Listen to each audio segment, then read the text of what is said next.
Discover the hidden power of gratitude and its profound impact on healing with Dr. Demartini in this episode of the Discovery Doc podcast. Learn how shifting your mindset can help overcome chronic conditions and dive into the fascinating link between suppressed emotions and illness. Plus, we'll reveal where sneaky toxins might be hiding in your everyday life and explore a time-tested folk remedy for chest congestion. Don't miss this transformative journey into wellness. Let's dive in. The Discovery Doc podcast, where your journey to empowered, non-toxic living begins. Join me, Dr. Cece, a doctor of nursing practice, self-proclaimed toxin tamer, and mama of four, alongside me, Anna Kate, your medical mystery overachiever. Together, we'll uncover the latest in functional medicine, debunk health myths, tame toxins, and provide practical tips for thriving in a modern world. Get ready to take control of your health with expert insights, raw stories, and actionable wellness strategies designed to help you and your family lead vibrant, toxin-free lives. Let's discover together. Welcome back to the Discovery Doc podcast. We are joined again by Dr. Demartini. We are continuing our conversation. And if you have missed the last 2 weeks, I implore you to go and watch the last 2 weeks. Get out your pen and paper, grab your hot beverage, and take notes.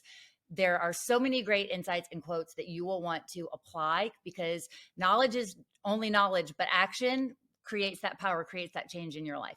So Dr. Cece has a question for Dr. Demartini, Yes. and we're going to continue this conversation. I sure do. We've spent a little bit of time on kind of one side of this conversation with how either fear-based or how our thoughts, our perceptions of ourselves can create kind of long-term symptoms. And I do want to touch on that a little bit. But one question for you kind of on the other side is, how does that gratitude, how does that positivity legitimately shift our biochemistry and truly enhance healing?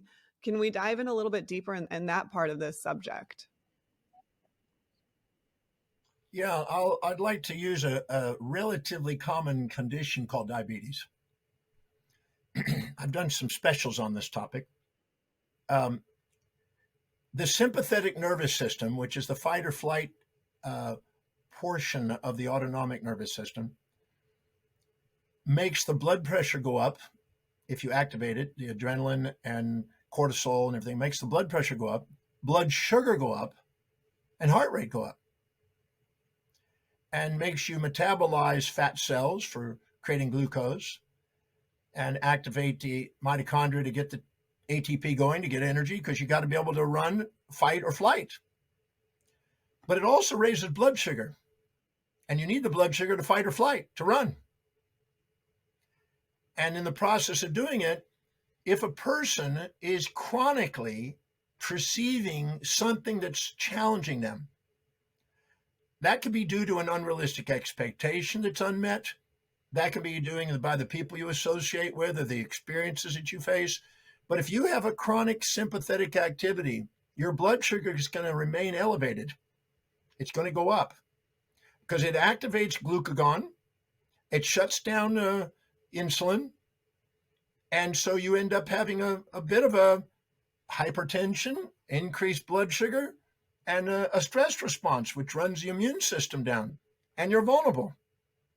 It also causes a hyperactivity into that area of the cells, and one of the cells of that's insulin producing, glucagon producing, and we end up having gradually the development of diabetes. You'll find that diabetics, you can't tell them what to do. They have a persona, a mask of self-righteousness, which is a defense response for people who are challenged. A hypoglycemic person, who's the counterbalancer, the low blood sugar, if the parasympathetic system is on, it lowers the blood sugar, it increases insulin, lowers the glucagon, and lowers heart rate and everything else. So the hypoglycemic, you can tell them what to do, they'll do whatever you tell them. So they subordinate to authority, but the diabetics have to be the authority. In order to get them to do what you want, you have to tell them, you have to ask them questions to make it their decision.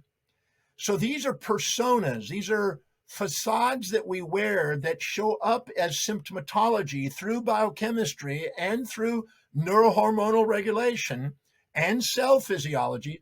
It's literally epigenetically and genetically influencing the expression of the genes. and transcription. It's activating the cells and creating the symptoms to let us know about our persona and that our perceptions that are stored in our subconscious mind are chronic, and that we're not addressing the particular stresses, and our personalities are superordinating or subordinating with high blood sugar or low blood sugar the environment. So you can take that person and have them go through there and take the people that they are challenged by and resent, and go and find out what specific trait, action do they feel that they resent about the person.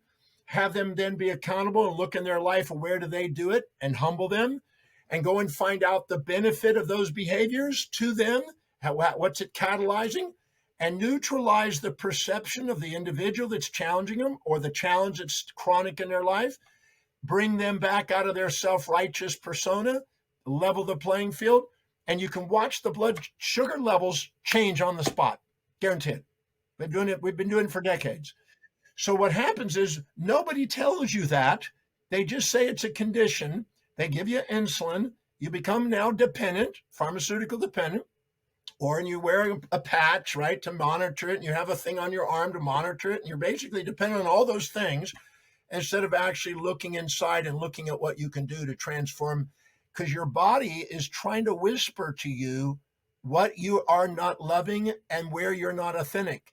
Because if you're self-righteous, looking down on people and projecting your values onto them and expecting them to live in your values and finding futility and staying resentful, you're going to get your blood sugar chronically up and eventually have vasculature problems and immune responses, which is what happens in the diabetic.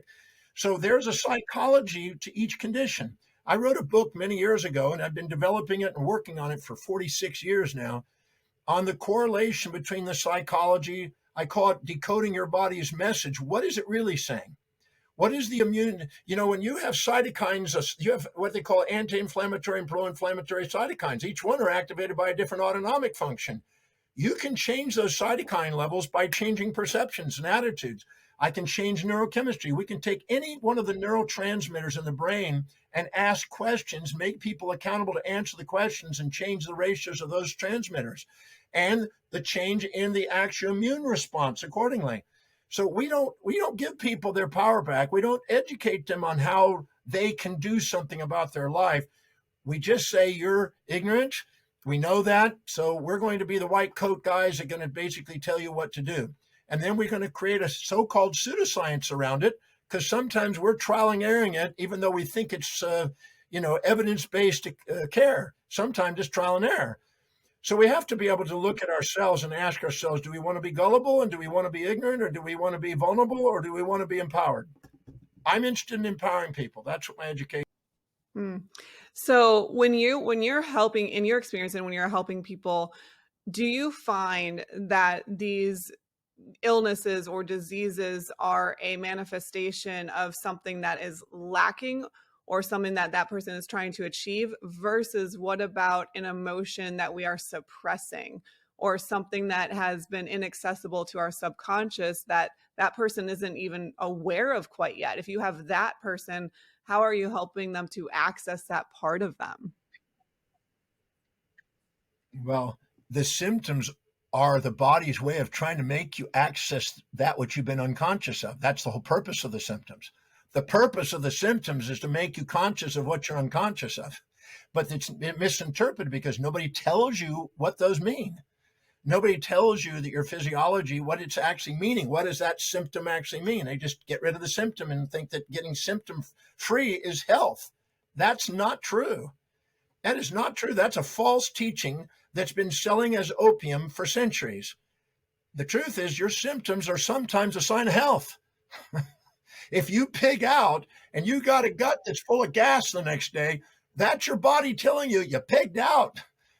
And the reason why your ghrelin went skyrocketing and you overate is because you had a perception of loss of something you're seeking in life.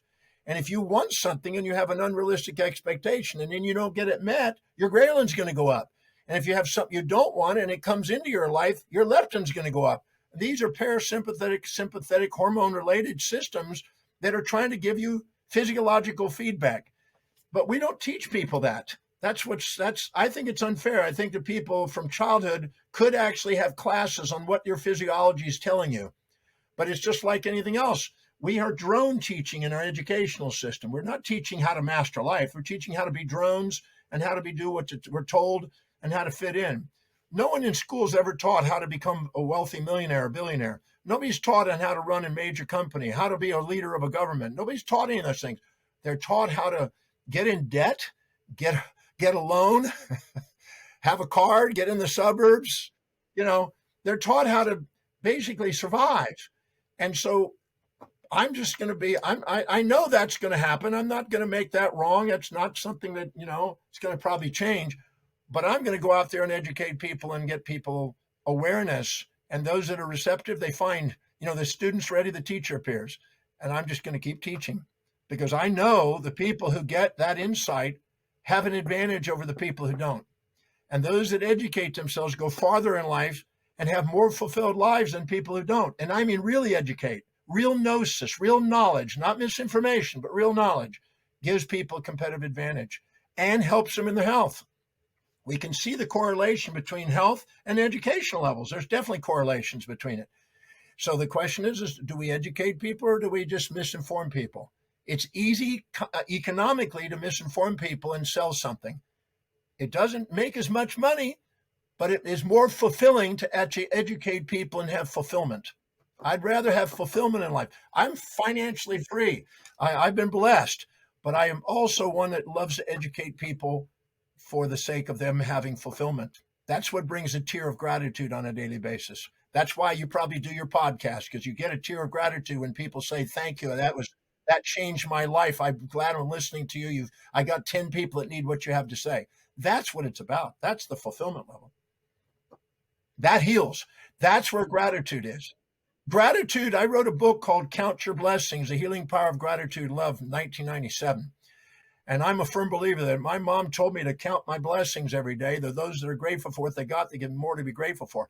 Gratitude is not when somebody gives you something that you're going, oh, thank you, thank you, thank you. That's superficial gratitude. Gratitude is when you discover the hidden order in what's going on and you become awakened to your own reality and you actually see the order and you're brought to a gamma synchronicity in the brain, eureka moment, when you go, now I understand what that symptom means. Now I know why I'm attracting those people. Thank you. And when you get that, you access the hidden order, which transcends the apparent chaos in your life, and you liberate yourself from the bondage and baggage of the misinformation, and you get in touch with what's really truthful in your life, and the truth sets you free. The magnificence of your authentic self is far greater than any fantasy you'll impose on yourself. And we are bombarded by fantasies, and it's up to us to discern a fantasy from a fact. We hope that fulfilled you, because there's still, again, a lot to unpack in this episode. So go back, listen to it again. We have one more question for Dr. Demartini, and we're going to cover that next week. So make sure you continue to tune in. And if you would like to grab Dr. Cece's 5 guides in our resource vault, go ahead and click that link below in your email, and we will send those directly to your inbox so you can increase your knowledge and feel empowered. You might think that you are avoiding danger, but are you really? Mycotoxins are hiding in very dangerous places. So let's discuss that and explore some more. All right. So when we think about mycotoxins, right, and the exposure, like I said last week, it is not, I don't want this to be fear-based. This is not, you are going to eat, one peanut butter sandwich and all of a sudden have mold toxicity. That is not it whatsoever. It is an accumulation. So it is an awareness that, yes, peanuts are very high. Coffee can be very high in mycotoxins. So if I'm consuming these products all the time, or, I have peanuts and coffee both every single day, or corn products every single day, and hey, there's water damage at my job, it's the bioaccumulation of these mycotoxins that can be toxic.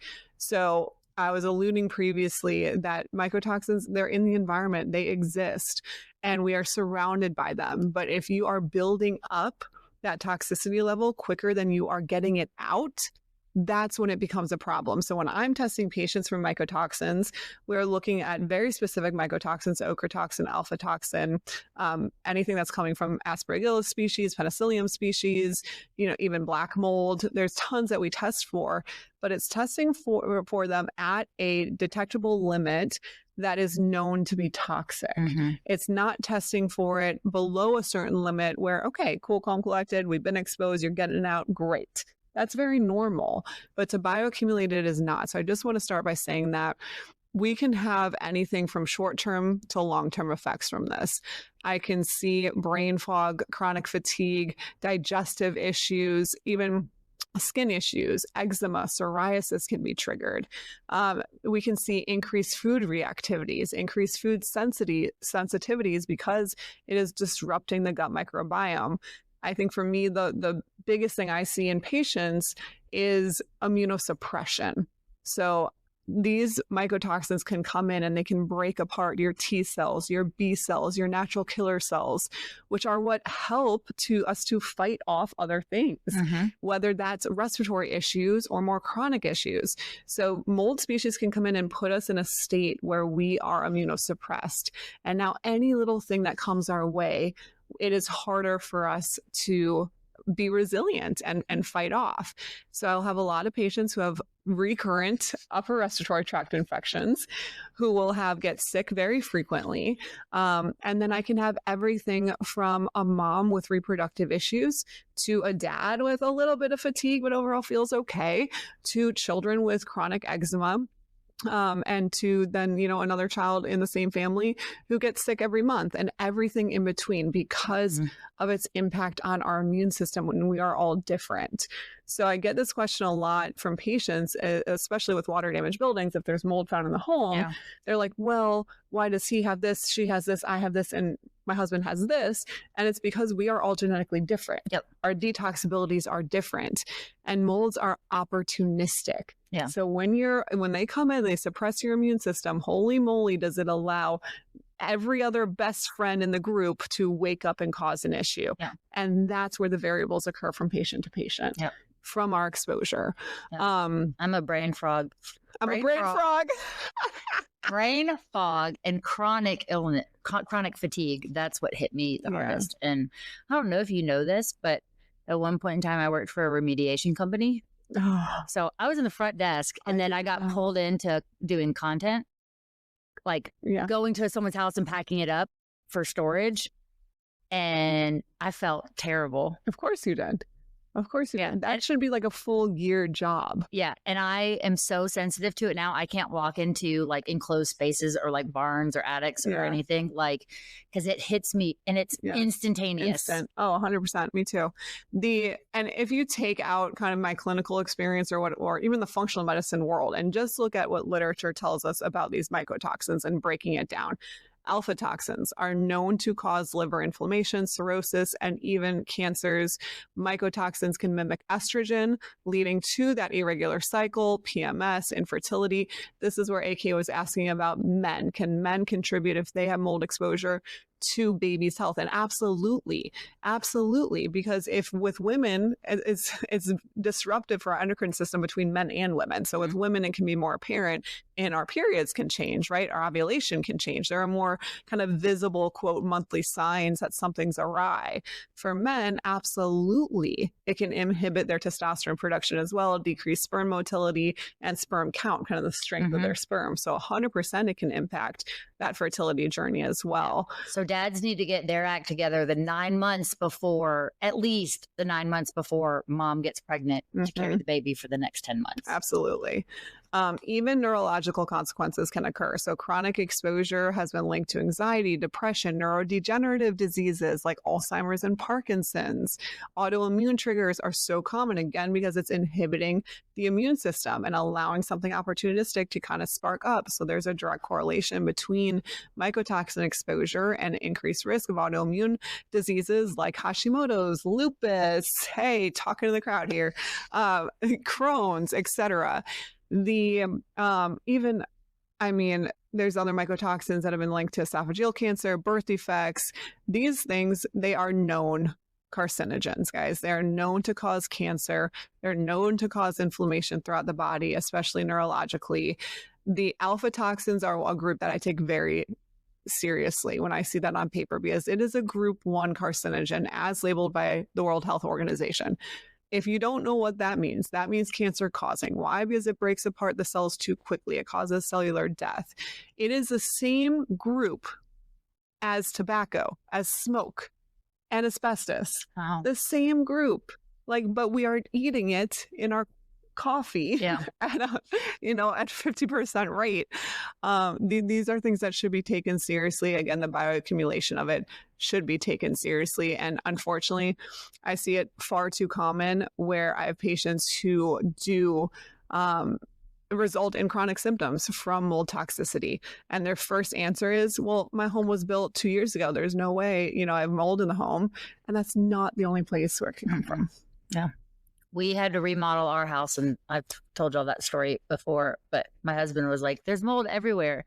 And I'm like, this is different. We had black mold behind our bookcases. Yeah. And I'm like, this is not just normal environmental things. There's something else, because my brain did not work. Yeah. So, all right.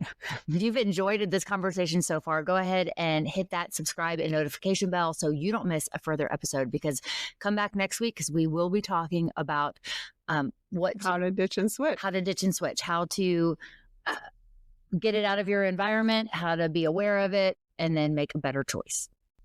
You've heard about home remedies and folk remedies your entire life, but are they really true? Do they really work? Today, we're going to unpack mustard plasters can clear congestion. Yes. Raise your hand if you've ever heard this one before. I have heard of it. I have not done it, but I have heard about it. So I love these because there's so much to learn from time and things that have been used over time. Not everything needs to be proven in modern literature. That takes, 10 years to prove, and then 10 years go by to say, hey, look, it works. It's great. The test of time is equally as important. So when you hear about these old wives' tales or folk tales in terms of natural remedies, the ones that have stuck throughout time are the ones that work, or else they would fall by the wayside. So yes, mustard plaster. So first of all, we need to know what this actually is. And basically, you take mustard seed powder and it's put inside a little protective dressing and applied to the body to stimulate healing. Castor oil packs are similar, but you're using cloth instead, and you're using mustard seed powder on the inside with a little, I'll tell you a little recipe in a second. Don't put this directly on your skin. No, absolutely You'll burn not. yourself. Yes, absolutely not. So to make it, you need dry mustard powder, you need flour, you need water, and then you need 2 square fabrics about 6 by 6 inches each. And what you do is in a bowl, you combine a tablespoon of mustard powder with flour, mix it up well, add enough water until it makes a thick paste. And then you spread it onto the fabric, put the second square on top, and then place it on your chest for congestion or the affected areas. You don't want to put it on cuts, wounds, sores, anything that's open. And you, like AK said, must remove it after 15 minutes tops, or it will burn your skin. So why it works, you're going to say this word, why it works. Am I? Yes, you are. Is mustard contains compounds called isothiocyanates. Cyanates. So close. Isothiocyanates that can stimulate blood flow and open up the airways, which provides relief from that chest congestion and coughing. When it's applied topically, the compounds can produce a mild warming sensation to ease the discomfort as well, with respiratory issues specifically, but that's also why we want to remove it, because that warming sensation kind of heats up over time. A study from the NIH shows that mustard seed oil can help alleviate symptoms of bronchitis, COPD, by acting as a natural anti-inflammatory and promoting better airflow in the lungs. So that's why I like this part is, okay, I'm taking a folk remedy, and we actually do have some modern, quote, modern day science or literature that backs it. So although it is this kind of crazy sounding old fashioned remedy that came out of your grandmama's closet there, pantry, it actually truly does work to alleviate congestion, to bring down those respiratory symptoms as an anti-inflammatory, and to make you feel better a little bit quicker. Yeah. This is in my apothecary book. It's one of the natural remedies. I love that. Because we don't want to inundate our system with all of yes, prescriptions have their place, but if there's a natural way that we can do it, which is why we always champion for sleep, nutrition, hydration, moving your body. If you're not doing those 4 core things, then we need to look at that first before we address other things. But plants are original medicine. Yes. Right now, granted, the dose makes the poison, so we do need to be careful. We do need to work within parameters and limitations, which is why a mustard pack really works, but you have to do it correctly. Do not put it directly on your skin. Only do it for 15 minutes. But improving that circulation is great when you have congestion in your lungs, your chest. You feel better. It's something you can do very quickly. You can keep those ingredients at home. They're shelf stable, that if you need something in the middle of the night, you're not panicking to run out, and you can provide relief fairly quickly. Yep. Myth busted. Myth confirmed? Myth confirmed. Confirmed. Until next time, let's discover together. We hope this episode with Dr. Demartini has inspired you to cultivate gratitude and transform your health from within. Remember, the power to overcome chronic conditions and create lasting change lies within you. Stay vigilant against hidden toxins in your daily life and consider that giving a spicy mustard plaster a try next time you're dealing with a pesky chest congestion. Join us next time on the Discovery Doc podcast for more life-changing insights and myth-busting revelations in the world of health and wellness. Subscribe and turn on notifications so you never miss a beat. Together, we'll uncover the truth and empower you on your journey to a healthier, happier life. Hold your horses. Before we ride off into the sunset, let's take a moment for a friendly disclaimer. The information shared on this podcast is for general, informational, and entertainment purposes only. While we strive to provide accurate and helpful information, we're not here to replace your trusty healthcare provider or doctor. Consider us your Discovery Doc trailblazers, sharing our knowledge and experiences as we journey forward towards wellness. However, remember to always consult with a qualified medical professional before taking any action based on the content of this episode. Like the Wild West adventure, this disclaimer may change occasionally, so be sure to check back for updates. Stay healthy, stay adventurous, and keep blazing trails with the Discovery Doc.